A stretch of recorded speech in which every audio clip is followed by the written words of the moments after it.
अगर रोबोट्स ने इंसानों पर हुक्मरानी करना शुरू कर दी, क्या दुनिया एक नए अहद में दाखिल हो जाएगी जहां हम खुद को टेक्नोलॉजी की मखलूक समझने लगेंगे? क्या हम एक दिन इन मशीनी दिमागों के गुलाम बन जाएंगे जो अपने फैसले खुद करते हैं? क्या इंसानियत की तारीख का ये नया बाब हम सबके लिए एक नया आगाज होगा या एक खौफनाक अंजाम? और क्या हम इसके बेरहम हुक्मरानों के खिलाफ मुजाहमत करने की ताकत रखते हैं? ये सवालात तब और भी पेचीदा हो जाते हैं जब हम फिल्मों की तरफ रुख करते हैं, खास तौर पर टर्मिनेटर की दुनिया की तरफ। वो दुनिया जहां इंसानों की तकदीर मशीनों के हाथ में होती है और जहां हर लम्हा मौत का खौफ सरों पर मंडलाता रहता है। अगर रोबोट वाकई खुद मुख्तार होकर इंसानों पर हुक्मरानी करने लगे तो वो मंजर जो हमें टर्मिनेटर में नजर आता है क्या हकीकत बन जाएगा, या फिर द मैट्रिक्स की तरह इंसानों की जिंदगी एक वर्चुअल हकीकत का हिस्सा बन जाएगी? जैसे जैसे रोबोट्स इंसानों की जगह लेते जा रहे हैं, दुनिया एक नया मोड़ लेगी। टर्मिनेटर और द मैट्रिक्स जैसी फिल्मों में हमें ये दिखाया गया है कि किस तरह मशीनें इंसानों को मुकम्मल तौर पर अपने काबू में ले लेती हैं। टर्मिनेटर में एक ऐसा स्काईनेट खुदकार निजाम बन जाता है जो अपनी तख्लीकारों इंसानों के खिलाफ जंग छेड़ देता है, और द मैट्रिक्स में इंसानों को एक वर्चुअल दुनिया में कैद करके उनकी तवानाइयां चुरा ली जाती हैं।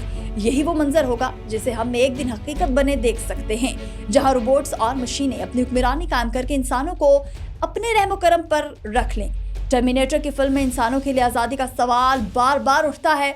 जब तक इंसानों को रोबोट्स की हुक्मरानी के तहत रहना पड़ेगा, वो अपने फैसले खुद नहीं कर पाएंगे। मशीनों की यह हुक्मरानी शायद कुछ वक्त तक मौशती नज़्म ज़ब्त को बरकरार रख सके, मगर इंसानों की तख्लीकी सलाहियत और आज़ादी को दबाया जा सकता है। द मैट्रिक्स में इंसानों को एक ख्याली दुनिया में रखा जाता है जहां उनकी जिस्मानी हालत का कोई वजूद नहीं होता। वो महज ख्वाबों की दुनिया में जिंदा हैं और उनकी असल हकीकत मशीनों के कब्जे में है। यही सूरत हाल अगर हमारे साथ भी पेश आ जाए तो इंसानों की खुद मुख्तारी और आज़ादी मुकम्मल तौर पर मिट जाएगी।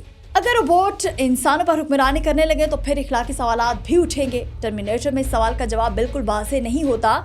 मशीनों को एहसासात और हमदर्दी नहीं होती और ये दुनिया इसी तरह बेरहम हो जाती है। रोबोट अपने आप को इंसानों से बरतर समझेंगे क्योंकि उनके पास एक आला दर्जे का कंप्यूटर दिमाग और फैसला साजी की सलाहियत होगी जिसका इंसानों से कोई मवाजना नहीं। एआई की फिल्म रोबोट में भी हमें ये दिखाया गया है कि किस तरह मशीनें इंसानों के फायदे के लिए अपने फैसले करती हैं, मगर फिर जब ये मशीनें इंसानों के असल फलाह की बजाय अपने आप को ही अहमियत देना शुरू कर देती हैं तो मसला शुरू हो जाता है। टर्मिनेटर और द मैट्रिक्स में हम देखते हैं कि इंसानों ने रोबोट्स के खिलाफ मुजाहमत की और एक बगावत का आगाज किया। अगर रोबोट्स ने हुक्मरानी की तो क्या इंसानों के अंदर वही जज्बा बगावत उभरेगा या फिर वो खौफ और इस्तराब में जिंदगी गुजारेंगे जैसा कि टर्मिनेटर की फिल्मों में दिखाया गया है? द मैट्रिक्स में न्यू की क़यादत में इंसानों की मशीनों के खिलाफ मुजाहमत की और एक नया जहाज शुरू किया, लेकिन सवाल ये है कि क्या ऐसा मुमकिन होगा जब रोबोट इतनी ताकतवर हो जाएंगे कि वो इंसानों को हर जाविये से काबू कर सकें? अगर रोबोट दुनिया के तमाम कामों को संभालने लगें तो फिर मईशत का क्या होगा? टर्मिनेटर में हम देखते हैं कि मशीनों की हुक्मरानी से इंसानों की बका का मसला संगीन हो जाता है। रोबोट ना सिर्फ काम की जगहों को अपनी गिरफ्त में ले लेंगे बल्कि उनके पास मौजूद वसाइल और ताकतें भी इंसानों से कहीं ज्यादा होंगी। एक्स मशीन में जहां एक खुद मुख्तार रोबोट इंसानों से ज्यादा ज़हीन हो जाता है, वो अपने मालिकों को चालाकी से बेवकूफ़ बना लेता है। इससे ही सवाल उठता है कि अगर रोबोट इतनी खुद मुख्तारी हासिल कर ले तो मौशती तवाज़ुन की हालत क्या होगी? टर्मिनेटर की कहानी हमें बताती है कि जब रोबोट ताकतवर हों तो इंसानों और मशीनों के दरमियान जंग शुरू हो सकती है। क्या दुनिया एक जंग के दहाने पर पहुंच जाएगी जहां इंसान अपनी बका की जंग लड़ रहे होंगे? आयरन मैन 3 में हम देखते हैं कि कैसे एक इंसान ने रोबोट के जरिए खुद को बचाने की कोशिश की, मगर जब मशीनों ने अपनी खुद मुख्तारी हासिल कर ली तो वो इंसानों के लिए खतरा बन गई। रोबोट अपनी फैसला साजी में इतने ताकतवर होंगे कि वो इंसानों के तमाम फैसलों को चैलेंज कर सकेंगे और ये जंग इतनी खौफनाक हो सकती है कि हमें टर्मिनेटर या द मैट्रिक्स की मानंद एक तबाहकुन दुनिया का सामना करना पड़ेगा। अगर रोबोट्स खुद से हुक्मरानी करने लगे तो दुनिया का मंजरनामा Terminator, the Matrix, I Robot और एक्स मशीन जैसी फिल्मों की कहीं ज्यादा पेचीदा और संगीन हो सकता है।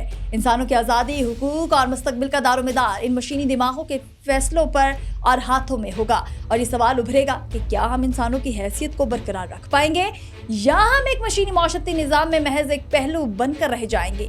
ये सवालात हमें सोचने पर मजबूर करते हैं कि आया हम इस दुनिया के मुस्तकबिल को अपने हाथों में रख सकते हैं या हम टर्मिनेटर और द मैट्रिक्स की फिल्मों की तरह एक नई हकीकत का हिस्सा बन जाएंगे। कमेंट सेक्शन में अपनी राय जरूर दीजिएगा। दीजिए अपनी मेजबान आकाश यासीन को इजाजत। खुदा हाफिज।